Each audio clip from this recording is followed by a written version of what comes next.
देखिए, हमने आपको बताया कि अगर कोई सॉलिड है या किसी भी एक्सिस के चारों ओर किसी कर्व को रोटेट करने से जो सॉलिड बनता है, ठीक है, उसका वॉल्यूम निकालना है डेफिनेट इंटीग्रल का यूज़ करके।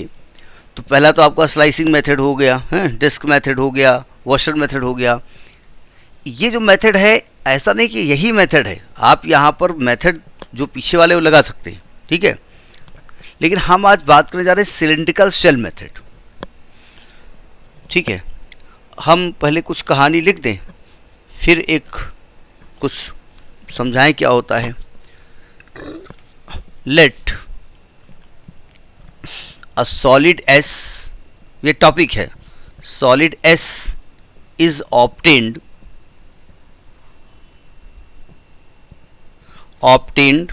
by revolving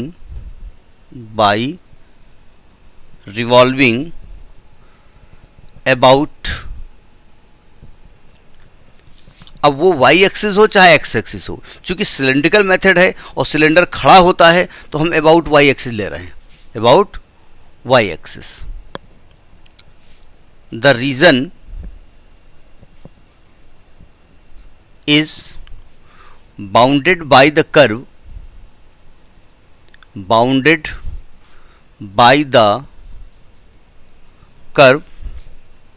y is equal to fx and the line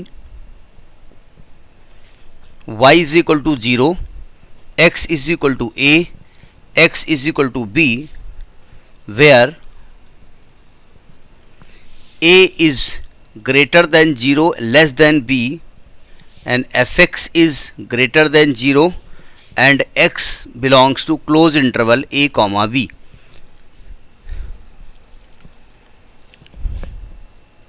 अब देखो, इसको जो देखने से जो लग रहा है बड़ा अजीब टाइप का लिखा है, समझ लीजिएगा। कहते हैं कि एक कर्व है y is equal to f x, ये पैराबोलिक हो सकता है, स्ट्रेट लाइन हो सकती है, कुछ भी हो सकती है। जैसे हमने बताया था कि मान लिया ये एक एक्स एक्सिस है, ये एक लाइन है और ये लाइन एक्स के चारों रोटेट कर रही है, क्या फॉर्म हो रहा है, सिलेंडर। तो ऐसे कोई भी कर्व अगर मान लिया एक लाइन फॉर्म कर रही तो अच्छी बात है, अगर कोई कर्व फॉर्म कर रहा है रोटेट करके तो क्या फॉर्म करेगा, वो सिलेंडर फॉर्म करेगा, ठीक है। कैसे फॉर्म करेगा ला समझ लीजिए पहले। कहते हैं कि सॉलिड है जो ऑब्टेन किया गया है, कैसे, by revolving y axis about y axis. किसको रिवॉल्व करना है, एक कर्व को y बराबर एफ एक्स को, line y is equal to 0, x is equal to a, x is equal to b, जहाँ पर a की वैल्यू 0 से बड़ी है और b से छोटी है, यानी b यहाँ पर ज़्यादा बड़ा है। एफ एक्स ग्रेटर देन 0 मतलब ये फर्स्ट क्वाड्रेंट में लाई कर रहा है और x a और b के बीच में बिलोंग करता है। जो x एज्यूम करेंगे वो यहाँ पर a और b के बीच में बिलोंग करेगा। थ्योरी लिख लिया आपने। थ्योरी पर आधारित ज़रा डायग्राम समझिएगा, थ्योरी को दिमाग में रखिएगा, क्योंकि ज़रा समझने की कोशिश करिए। अब चूंकि हम कोई पर्टिकुलर कर्व तो ले नहीं रहे, हम तो ये कह रहे हैं कि y इज तो F x be a curve. ज़रा समझने की कोशिश करो। जैसे मैं, अब प्रैक्टिकली समझना पड़ेगा, ये समझ लीजिएगा। जैसे मैं कहूँ कि ये कर्व एक ऐसे एक कर्व है, ठीक है, y is the function of x, ये एक कर्व है और ये कर्व कहाँ से कहाँ तक है, x is equal to a से लेकर के x is equal to b तक है, ठीक है। इसको y एक्सिस के रेस्पेक्ट में घुमाना है। ये बताओ, अगर इसको घुमाओगे तो ये वाला जो पॉइंट इतनी दूर है a दूरी पर, वो यहाँ आ जाएगा, ये जो p पॉइंट है वो यहाँ p डैश पे आ जाएगा। सही कह रहा हूँ? यानी कि मैं अगर ये मैं ऐसे मिला देता हूँ, अच्छा ये जो Q पॉइंट है ये कुछ यहाँ आ जाएगा Q डैश पॉइंट पे, तो क्या ये कर्व कुछ ऐसा नहीं बनेगा? अच्छा, सबसे ऊपर वाला अगर ये घुमाते रहोगे, सबसे ऊपर वाला पार्ट देखो ये क्या शेप ले रहा है, सर्कल ले रहा है ना। अच्छा, ये वाली चीज़ यहाँ पर ये ए और बी, ए भी है, ए डैश बी डैश है, ठीक है। अच्छा, नीचे वाला पार्ट देखो ये क्या शेप ले रहा है।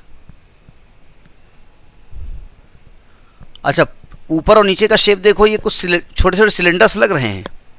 एक सिलेंडर जिसका ये डायमीटर रेडियस कम होता जा रहा है। अच्छा, ऐसा नहीं लग रहा है कि बड़ा अच्छा डायग्राम बन रहा है? लग रहा है ना? हाँ, हमें भी लग रहा है। इतना अच्छा हम बनाते नहीं वैसे, पता है कैसे बन गया। तो इसी का वॉल्यूम निकालना चाहते हैं। तो डायग्राम समझ में आ गया हमें निकालना क्या है, ठीक है। तो इसका डायग्राम जो वॉल्यूम निकालना है वो सिलिंड्रिकल शेल मेथड से निकालना है। ज़रा समझने की कोशिश करो, सावधान। एक बात ध्यान रखिएगा, यहाँ पर जो स्ट्रिप पड़ेगी वो वर्टिकल पड़ेगी, नहीं हॉरिजॉन्टल पड़ती है, लेकिन जिस एक्सिस के चारों ओर घुमाते हैं उस एक्सिस के वो हॉरिजॉन्टल होती है, ठीक है। ज़रा समझिएगा, मैं फिलहाल एक स्ट्रिप डालता हूँ। ये एक स्ट्रिप डाली हमने, समझने की कोशिश करिएगा। ये एक स्ट्रिप डाली और इसकी मोटाई है dx। इसकी मोटाई हमने क्या मानी है? dx मानी है, ठीक है।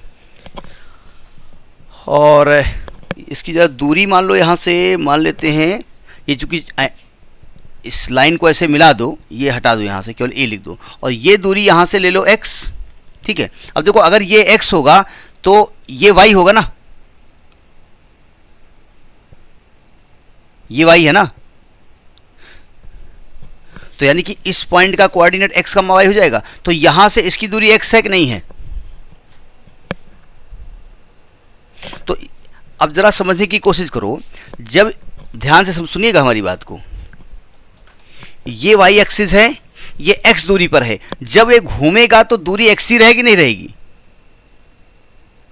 तो अच्छा, नहीं, मैं सर्कल ना कहिए, मैं पूरी स्ट्रिप लिखिए। पूरी स्ट्रिप एक सिलिंड्रिकल फॉर्म करेगी नहीं करेगी?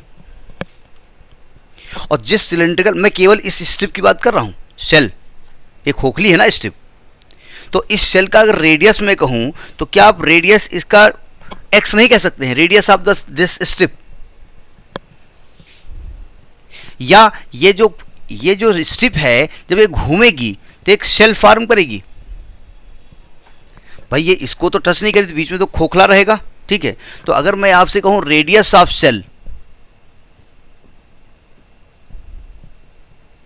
तो क्या x नहीं होगा? होगा ना। अब जरा समझिएगा, ये सिलेंडर आप बता रहे हो, ये आप dx बता रहे हो ना, ये एक मोटी स्ट्रिप है, समझ लो, उसको dx ना मानो, और ये घूम के ऐसे आ रही है, ठीक है। ये सिलेंडर फॉर्म कर रही है, खोखला सिलेंडर है ये सिलेंडर फॉर्म कर रही है, ठीक है। अच्छा, इसकी रेडियस आप कह रहे हो x है, तो इसका सरकमफ्रेंस कितना हो गया? 2πx।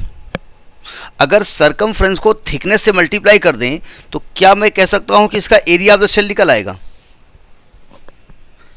देखो, ये आपको दिख रहा है, ये सेल, ये चीज़ दिख रही है, शेल नहीं, ये चीज़, ये स्ट्रिप दिख रही है। ये स्ट्रिप, जब ये इतनी मोटी स्ट्रिप चलेगी, ये इतनी मोटी dx स्ट्रिप है, और ये dx स्ट्रिप ऐसे घूम रही है, केवल इसकी मैं बात कर रहा हूँ, तो ये कुल मिलाकर के कुछ ऐसा फॉर्मेशन करेगी, ये ऐसे इतनी मोटी जो स्ट्रिप है, ठीक है। तो अगर मैं इसका एरिया निकालूं, जिसको कि हम बोलेंगे शेल, एरिया ऑफ शेल, तो एरिया का फॉर्मूला क्या होगा? Circumference into thickness. सरकमफ्रेंस है, सरकमफ्रेंस इंटू हाइट क्यों होगा? इसकी बात करिए, देखो इसकी एरिया की हम बात कर रहे हैं, हम केवल एरिया की बात कर रहे हैं, वॉल्यूम की बात नहीं कर रहा हूं मैं एरिया ले रहा हूं केवल इसका। जब हाइट से मल्टीप्लाई कर दोगे तो वॉल्यूम मिल जाएगा भाई। जब हाइट से मल्टीप्लाई कर दो, यानी कि मैं एक, ये समझिए, मतलब मैं ये, इसको ऐसे समझिएगा, मैं ये वाली एरिया ले रहा हूं, केवल ये एरिया ले रहा हूं, तो लेंथ हो गई ये, और इनटू ब्रेथ हो गई ये। नहीं समझे भाई? समझिएगा, एक स्ट्रिप ये है ना, ये मोटी स्ट्रिप है, और मैंने कहा ये बताओ, ये जो डिजाइन है इसका एरिया कितना होगा? तो आप कहेंगे ये लेंथ इनटू ये चौड़ाई, ये तो एरिया होगा इसका। और जब हाइट से मल्टीप्लाई कर दोगे तो पूरा वॉल्यूम मिल जाएगा आपको। तो यानी कि इसका जो एरिया ऑफ द होगा circumference into thickness. Circumference into thickness, यहाँ पर dx है और सरकमफ्रेंस हो गया 2 पाई x dx, यानी कि ये एरिया ऑफ शेल हो गया, एरिया ऑफ शेल हो गया। अगर वॉल्यूम ऑफ शेल निकालें, वॉल्यूम ऑफ शेल, अच्छा देखिए ये वाली जो स्ट्रिप है ना ये घूम रही है, ऐसे यहाँ भी एक स्ट्रिप होगी और एक और स्ट्रिप होगी और एक स्ट्रिप होगी, तो पूरा सिलेंडर फॉर्म करेगा ना वो। लेकिन इतना पार्ट तो इसका खोखला ही रहेगा, इधर इतना पार्ट नहीं रहेगा। ये वाला जो पार्ट होगा, ये इसे तुम खींच दिया है, ये वाला जो पार्ट होगा ये खोखला रहेगा ना, यहाँ नहीं, यहाँ से इतना पार्ट, सॉरी इतना पार्ट, यहाँ से और यहाँ तक का पार्ट ये खोखला रहेगा ना, इसलिए इसको शेल कहा गया। तो वॉल्यूम ऑफ शेल निकालेंगे तो आएगा आपका area of shell into height, area of shell into height हो गई हाइट। एरिया ऑफ शेल हो गया 2 पाई x dx। ये बताओ इसकी हाइट ये है y और यही तो fx है भाई। अगर ये y मान लें, ये फिलहाल हम अगर ओरिजिन से टच करा दें, ये y मान लें तो y बराबर fx है ना, तो यानी कि इंटू fx हो जाएगा, तो वॉल्यूम ऑफ शेल निकल आया। ये बात समझ में आ रही नहीं आ रही है? तो अगर आप अच्छा अब मैं डायग्राम को दोबारा बनाऊंगा,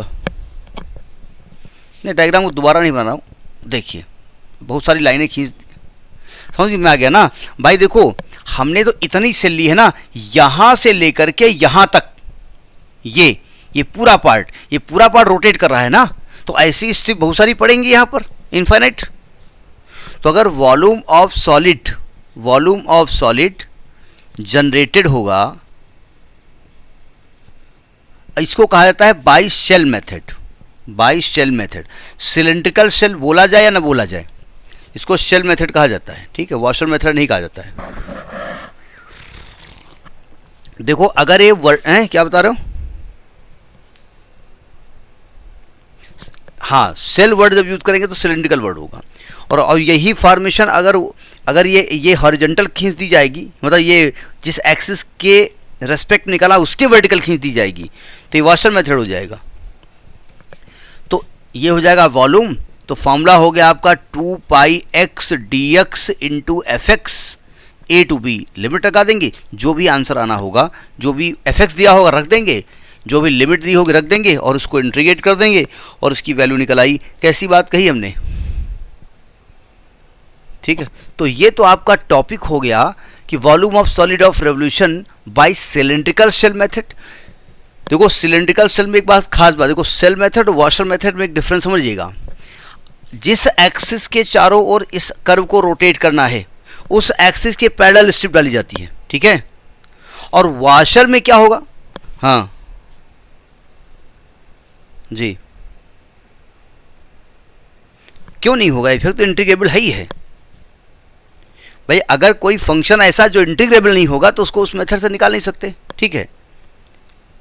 अब जरा प्रैक्टिकली समझिएगा, नोट कर लिया ना इसको।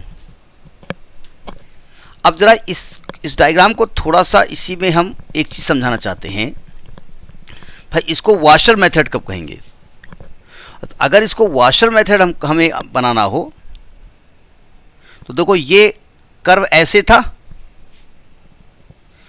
ये कर्व था, तो ये स्ट्रिप डालनी पड़ेगी। प्रॉब्लम स्ट्रिप डालेंगे कैसे इसको, इसमें कोई बाउंड्री दी नहीं गई है, ठीक है। लेकिन मान लिया अगर स्ट्रिप डालोगे तो ये आपकी इंटरनल रेडियस, ये आपकी एक्सटर्नल रेडियस, फिर इसको रोटेट करेंगे आप, ठीक है।